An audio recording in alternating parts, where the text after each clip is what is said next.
listening to The Tom Daniel Show, and I'm your host, Tom Daniel.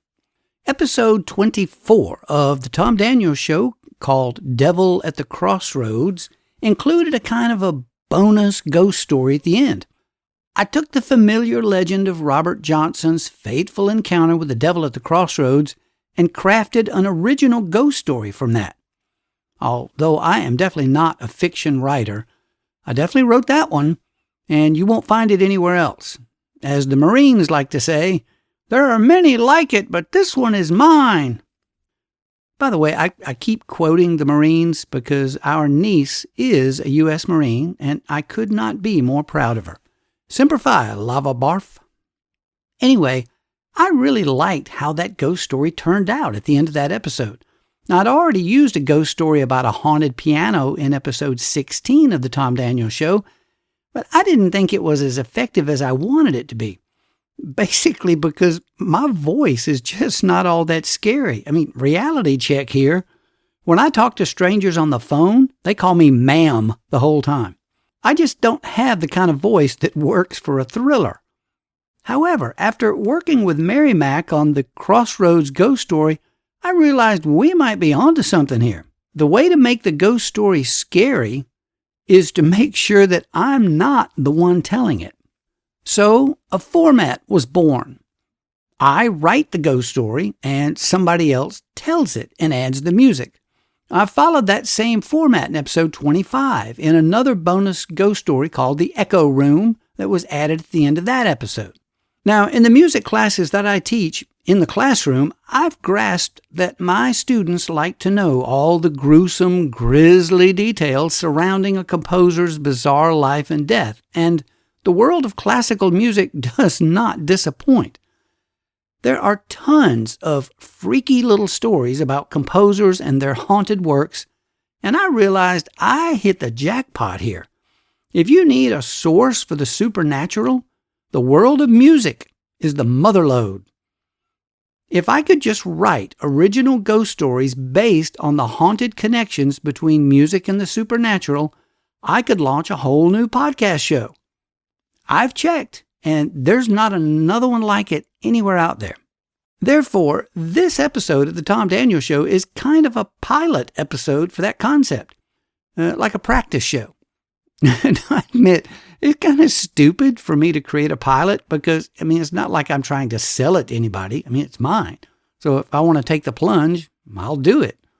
I just need to get it up on its feet and walk it around a little bit and see how it works. So that's what this episode is all about. Now, the host of each of the episodes is a mysterious entity known only as the Bone Man. And I'm going to let the Bone Man introduce himself in this pilot episode. He calls his show Requiem Radio, a sanctuary for songs that won't die and stories that refuse to stay buried. He introduces each story and then comes back after the story with a wrap-up, much like the old Twilight Zones, Night Galleries, and Alfred Hitchcock Presents kind of shows like that. So without wasting any more time on the setup, let's just do the dang thing. You want to know who I am?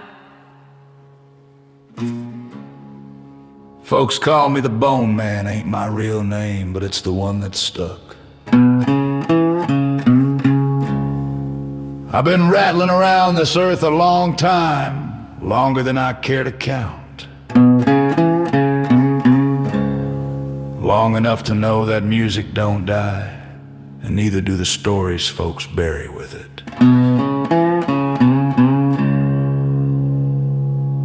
I came up in the Delta back when the nights were quieter and the roads were meaner. Played juke joints so low down they didn't have no roof, just the moon and the heat. Learned early on that a guitar string can cut deeper than a blade, and that the devil don't always wear horns. Sometimes he just leans on the bar and buys you a drink. Some say I was born in a thunderstorm on the edge of a Mississippi graveyard and walked out of Parchman prison with a steel guitar and no shadow. Some say I disappeared in the 40s. Others say I was never real to begin with. Truth is, I walked away from the world when the world stopped listening. Found me an old broadcast tower out past the edge of the map. Still runs somehow, I don't ask why. Now I keep the signal humming, one station, one voice, one story at a time.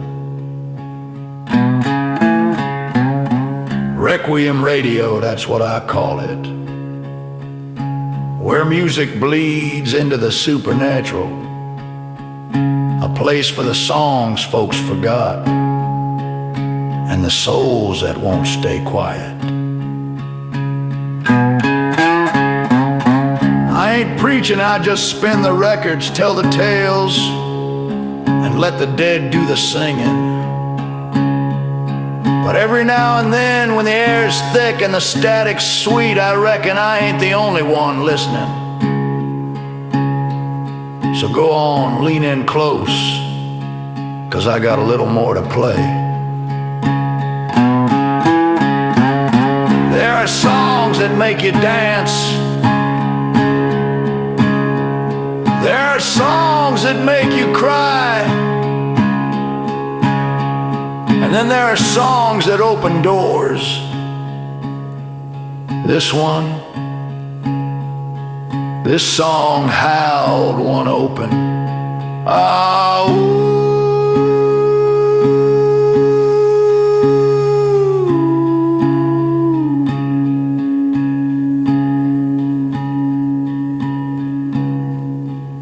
Tonight on Requiem Radio,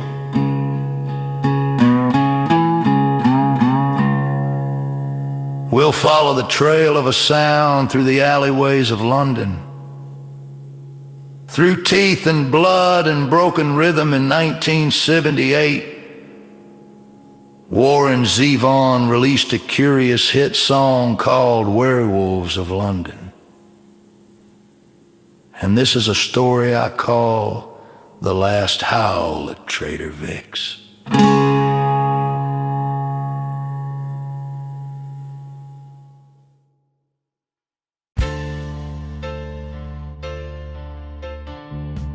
They say the basement of the old Regal Club in Soho still smells like wet fur.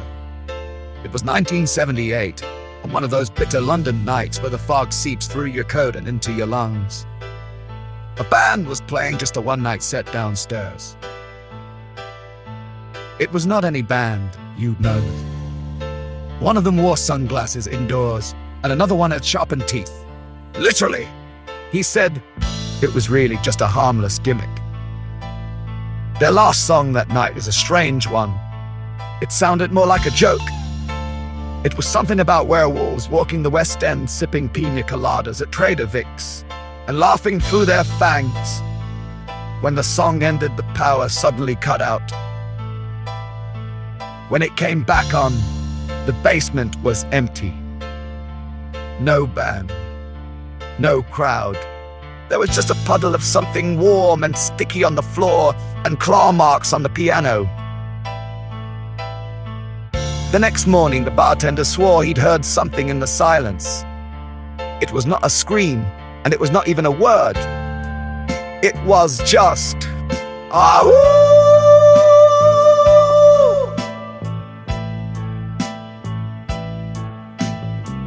The next morning, police found a body in Hyde Park. It was completely torn open and the throat was ripped out. The wounds on the body had a pattern like claw marks and signs of feeding. Also, the vocal cords were missing. There were no witnesses. Over the next month, there were 5 more. They were always at night and always near places where that song had been played. People started whispering that maybe, just maybe, something had been called. It was like a growl beneath the music. It was like a rhythm older than jazz or blues. It was something with yellow eyes and a human smile, but definitely not human teeth. London Zoo closed early for a week, as there were rumors of missing animals and cages clawed open from the inside. And then there was the report from a man in Mayfair. He said he saw a tall figure outside his flat, standing motionless beneath a gas lamp. It was wearing a suit and licking blood from its fingers. A radio archivist at the BBC found something strange on an unlabeled reel. It was a live recording with very low quality, but it was unmistakable. It was a different version of Werewolves of London, but slower, dissonant, and something very wrong in the rhythm, like it didn't want to be contained. Near the end there was a scream, followed by something else. It was not a voice, not exactly. It was more like breath, hot and close to the mic. You can hear it panting just after the scream. Then, very faintly, something clearly said, "Oh, I'm still hungry." The archivist who found the reel died in his sleep that night of cardiac arrest, but the look on his face, they say, was one of pure terror. What about that tape? It's missing. Trader Vic's closed in 1983, but not before one final private party. It was a gathering of industry types, like record execs, promoters, and radio men. They had a band, of course. They were a one-hit wonder, not any band you'd know. And of course they played the song. You know which one. Halfway through the second chorus, the door slammed shut, and the lights burst. The singer collapsed in convulsions. His mouth started opening wider than it should have, with his jaw on an ingen. Guests screamed, and something started laughing. Then, something started growling. Guests began furiously ripping at their own skin, as if something inside them wanted out. The music didn't just summon the beast, it infected them. Suddenly it became contagious. It wasn't much longer after that, before the screaming finally stopped. When the police broke in hours later, the room was empty. The only thing left was a blood-stained cocktail napkin with a single word scrawled on it. Ow.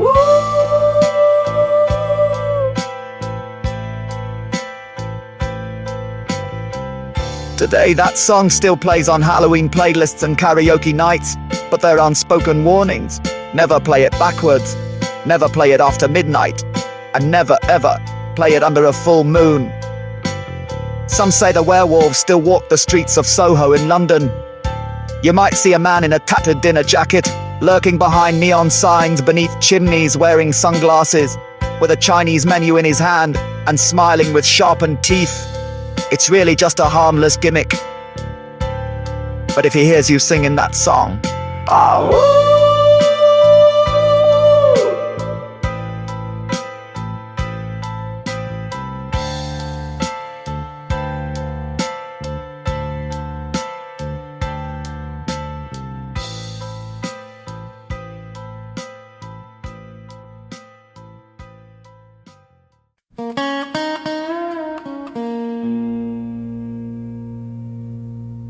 You've been listening to Requiem Radio, where music bleeds into the supernatural, and that was the last Howl at Trader Vic's. A tale of rhythm, hunger, and the kind of song that doesn't end when the music stops.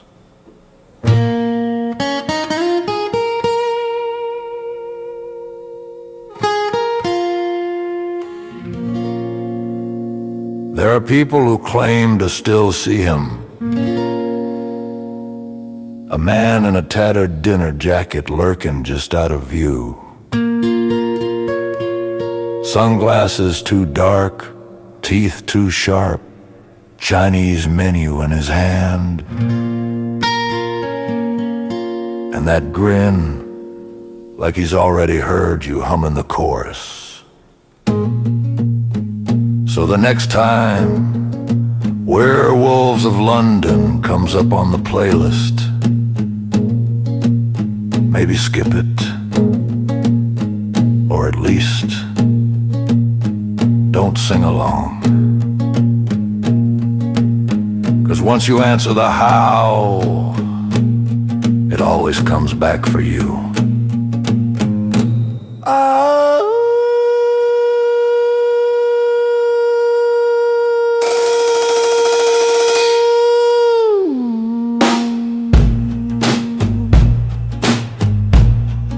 Gonna be no more tonight.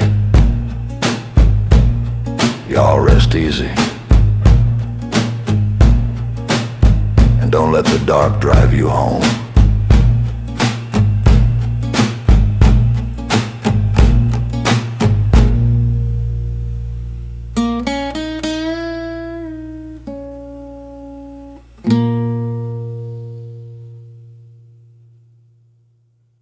Well, welcome back to the Tom Daniels Show, and wow, they really worked their butts off for this episode. Merrimack is definitely the world's most perfect band. So, what'd you think of that? I obviously took the song Werewolves of London by Warren Zevon and turned it into an original ghost story. The Bone Man introduced the tale, and then I brought in Merrimack for the story and the music. And then afterwards, it's back to the Bone Man for the wrap-up. And that's going to be the format for every ghost story episode. Bone Man, ghost story, Bone Man.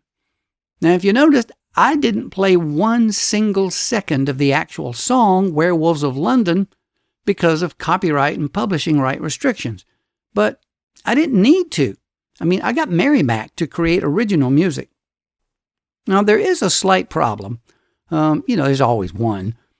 I can't put Requiem Radio on Spotify, Apple, or Amazon because of their restrictions on the percentage of music allowed in any podcast episode. Now, since Requiem Radio is basically music ghost stories, it includes music, throughout the entire episode. There's not a ghost of a chance, of me getting it on any of the big three, Spotify, Apple, or Amazon. It's a weird restriction, but, it's their platform and their set of rules, so that's just the way it is. Fortunately, there are other podcast hosting sites that don't give two rats' butts about how much music somebody uses, so Requiem Radio is going to go to those places. It'd be cool and convenient to have both the Tom Daniels Show and Requiem Radio on Spotify, but that ain't happening.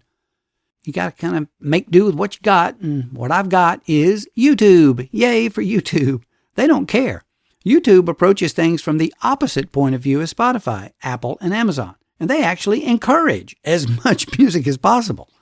Therefore, Requiem Radio will launch on YouTube on August 1st, 2025, with an initial drop of 13 original episodes by the end of the day. They're going to come in every 15 minutes or so until I've got all 13 of them in. There'll also be an introductory episode as well.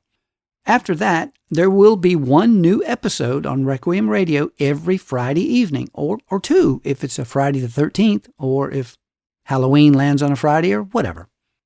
Now, since I'm shamelessly trying to rope in as many listeners as possible, I will make sure to update things right here. In the meantime, I'm going to occasionally do an episode for the Tom Daniels Show with an added ghost story, but I'll just make sure to talk your ears off before and after in order to water down that dreaded Spotify music percentage. What can I say? Can I talk your ears off? Hey, it's a gift. And speaking of that, what about the Tom Daniels Show? Oh, it's not going anywhere. I'll still be right here for a brand new episode each and every Thursday as always. In fact, the next episode will be all about a mass murderer in my family tree. Yikes. So let me know what you think in the comments or send an email to the show. The email is thetomdanielshow@gmail.com. This has been The Tom Daniels Show. Keep listening. Keep learning.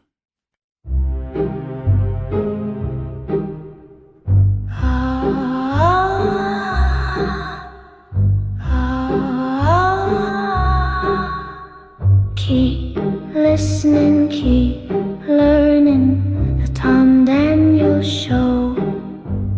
Keep listening, keep learning, the Tom Daniels Show. Take a break from your usual routine and tune into the Tom Daniels Show. You'll discover the world of melodies and stories that you might not know. Keep listening, keep learning, the Tom Daniels Show. Keep listening, keep learning, the Tom Daniels Show. What are you waiting for? The Tom